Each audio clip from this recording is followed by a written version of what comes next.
Corporate Underwriting on KPBS offers a unique opportunity for brands to demonstrate their corporate social responsibility as public media brings light to important causes. Your investment can showcase your brand's values and commitment to the public good. Email corporate support at kpbs.org.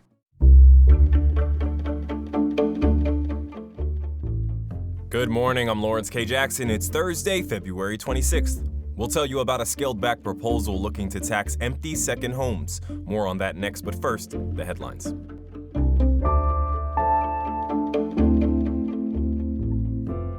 Some Escondido residents say they want the city to stop letting federal immigration agents train at a city-owned firing range, and they took that demand to the city council yesterday. Escondido has a $67,000 contract with the Department of Homeland Security. A coalition of organizations held a rally before the council meeting. One of them is the National Day Laborer Organizing Network. Salvador G. Sarmiento is their campaign director. He says residents are concerned over the contract because of the deadly tactics used by ICE in Minnesota and Chicago. So people here in San Diego and in Escondido are frankly pissed off, they're upset, and they're really concerned about their families because we don't want that violence to come into our communities. And so that's why people are showing up to this city council meeting. The Escondido Police Department says ICE does not train at its firing range, rather it's HSI, Homeland Security Investigations, which is a division of ICE. The San Diego City Attorney's Office sued the Campbell's Company on Monday.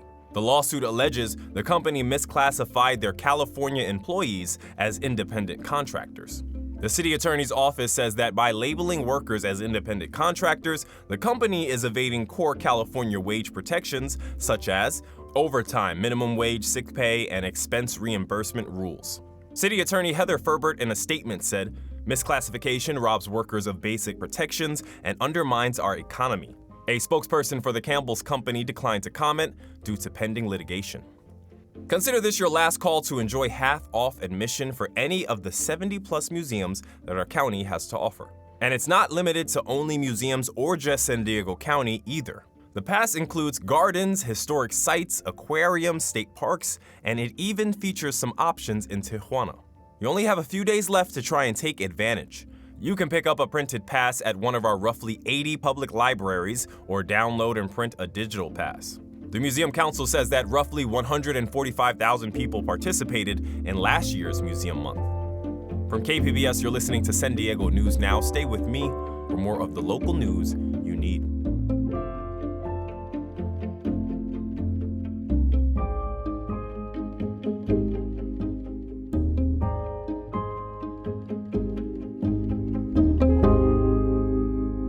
Tune into KPBS podcasts where San Diego's voices come alive. Don't let the algorithm tell you what you like. Find things that you really enjoy. It's really powerful to see how the voice of the students impacted so much change. Seguimos aquí. We're still here. Listen now at kpbs.org/podcasts or wherever you listen.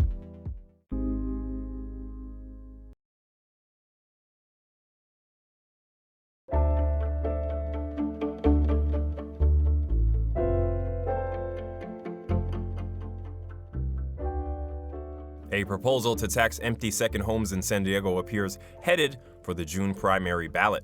Metro reporter Andrew Bowen says it's a scaled-back version of an earlier proposal. Last month, Councilmember Sean Ela Rivera proposed a ballot measure that would have taxed vacant homes and short-term home rentals. That triggered a backlash from Airbnb, and the proposal failed to advance out of the council's Rules Committee.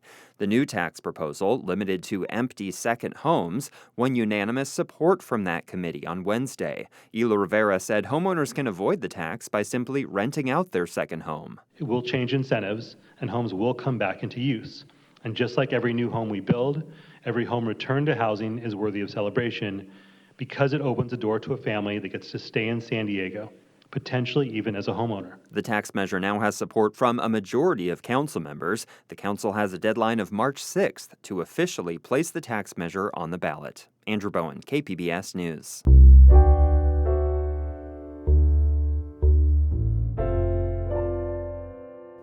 President Donald Trump's deportation campaign is again targeting the refugee population. Reporter Gustavo Solis explains what it means for refugees here in San Diego. A new memo from the Trump administration is spreading fear and panic throughout San Diego's refugee population. The Department of Homeland Security memo, issued just last week, says refugees who have not applied for a green card within 1 year of arriving to the U.S. can be detained so that the government can vet them. And it's just really causing terror in the community. Maria Chavez is the Immigration Legal Director at PANA, a nonprofit that helps refugees and new immigrants adjust to life in San Diego. She says the threat of detention is unnecessary. There's a very rigorous vetting process that goes through with the United Nations. And then from there, refugees get resettled in different countries, the United States being one of them. And again, they go through an extensive vetting process before even being able to board a plane to arrive in the United States. DHS says that the policy is needed to protect public safety. But never before has the federal government detained refugees only because of how long it took them to apply for a green card. Given the new rule, Chavez encouraged every refugee in San Diego County to immediately apply for their green card. Gustavo Solis, KPBS News. Scientists are raising new concerns about marijuana use in teens. Health reporter Heidi DeMarco says a new study published in the Journal of the American Medical Association links teen cannabis use with increased risk for serious mental health conditions. Experts say today's teens are growing up in a very different environment. Cannabis is legal for adults in California and often seen as socially acceptable. So we were able to follow nearly 500,000 adolescents who were confidentially screened for cannabis use as part of routine pediatric care. And then we examined the later onset of clinician-diagnosed psychotic, bipolar, depressive, and anxiety disorders. Kaiser Permanente researcher Kelly Young-Wolf says they followed adolescents ages 13 to 17 over 8 years. The strongest associations were found for psychotic and bipolar disorders, where the risk was about doubled. The study doesn't prove cannabis causes these disorders, but Young-Wolf says the sequence, use first, diagnosis later, is raising concern. Dr. Natalie Lobb says she's watching similar patterns unfold at Rady Children's Hospital. Prior to 2020, we were only seeing a handful of adolescents a year. In 2025, we saw nearly 600 adolescents present to the emergency room because they needed treatment of some kind for their cannabis use. Researchers say more study is needed.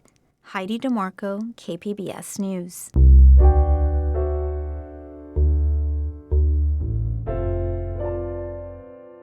Musical duo and avid art collectors Alicia Keys and Swiss Beats have a home in San Diego and will show their Giants collection here this April. But last week, the couple also showed support for local artists in a major way. Arts reporter Julia Dixon Evans explains. A new film photography exhibit at Por Vida Cafe explores the heart of Barrio Logan through the lens of Oscar Cruz and MJ Pimentel. The show features 46 photographs capturing life in a strong, connected neighborhood, one that is central to Pimentel's creativity. This community is what even got me to start saying I'm an artist, or to believe that my photographs are art.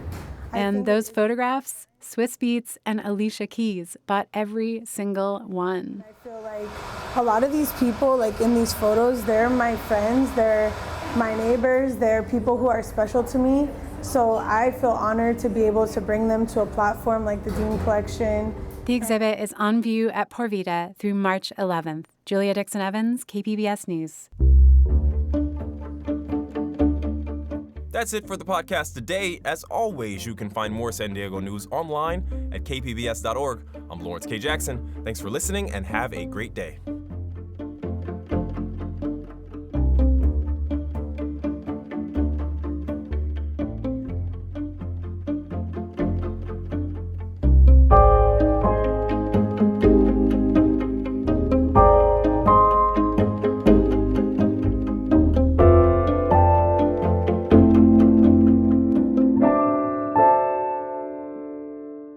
Corporate underwriting on KPBS offers a unique opportunity for brands to demonstrate their corporate social responsibility as public media brings light to important causes. Your investment can showcase your brand's values and commitment to the public good. Email corporate support@kpbs.org.